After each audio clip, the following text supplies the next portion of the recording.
జంశాలకు అలవాటు పడి దొంగతనాలు చేస్తున్నటువంటి ఇంటర్ స్టేట్ ముఠాకు సంబంధించినటువంటి 5 వ్యక్తుల్ని ఈరోజు అరెస్ట్ చేయడం జరిగింది. వారంతా కూడా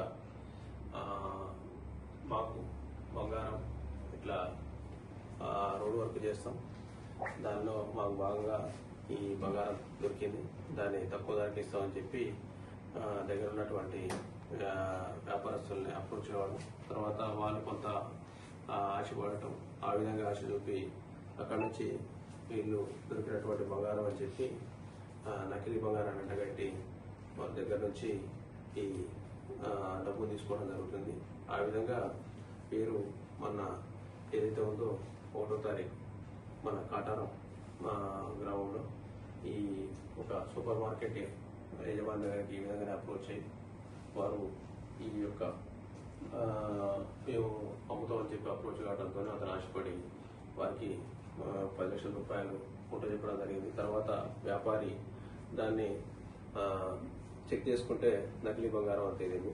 దాంతో ఇచ్చిన కంప్లైంట్ మీద మనం కేసు రిజిస్టర్ చేయడం జరిగింది. ఆ కేసు ఇన్వెస్టిగేషన్లో భాగంగా గౌరవ ఎస్పీ గారు, తర్వాత ఓఎల్జీ ఉపాలపల్లి గారి ఆదేశాల మేరకు మన ప్రత్యేకంగా ఒక టీంని ఏర్పాటు చేసి ఈ యొక్క ఇంటర్ స్టేట్ గ్యాంగ్ని పట్టుకోవడానికి మనం కృషి చేయడం జరిగింది. దానిలో భాగంగా ఆ గ్యాంగ్కి సంబంధించినటువంటి 5 వ్యక్తుల్ని ఈరోజు మనం అరెస్ట్ చేయడం జరిగింది. వారు అఫెన్స్ చేస్తూ వెళ్ళిపోతూ మరొక వ్యక్తి మీద భౌతిక దాడి చేసి అతని వద్ద నుంచి కూడా కొంత నగదు, తర్వాత సెల్ ఫోన్ని తస్కరించడం జరిగింది. దీనికి సంబంధించి మనం అరెస్ట్ చేసినటువంటి ఆంధ్రప్రదేశ్కి సంబంధించినటువంటి రాజు సోలంకి, తర్వాత నాగపూర్ చెందిన పుణ్యపాల ఈశ్వర్ సోలంకి,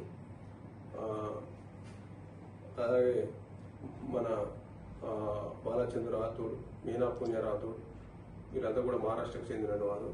తర్వాత శాంతి విజయ్ సోలంకి, వీరందరూ కూడా మనకి ఈరోజు పట్టుకోవడం జరిగింది.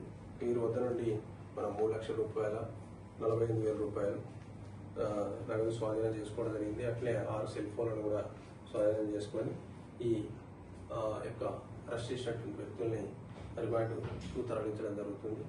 ప్రస్తుతానికి ఈ కేసులో విశేషంగా కృషి చేసినటువంటి నాగార్జునరావు సిఐ గారికి, తర్వాత అకుల శ్రీనివాస్ ఎస్ఐ, జక్కుల మహేష్ ఎస్ఐ, తర్వాత హెడ్ కానిస్టేబుల్ ప్రవీణ్, కానిస్టేబుల్ రాజు, నాగరాజు, జంపన్న, రామారావు, వీరందరినీ కూడా ప్రత్యేకంగా అభినందిస్తున్నాం.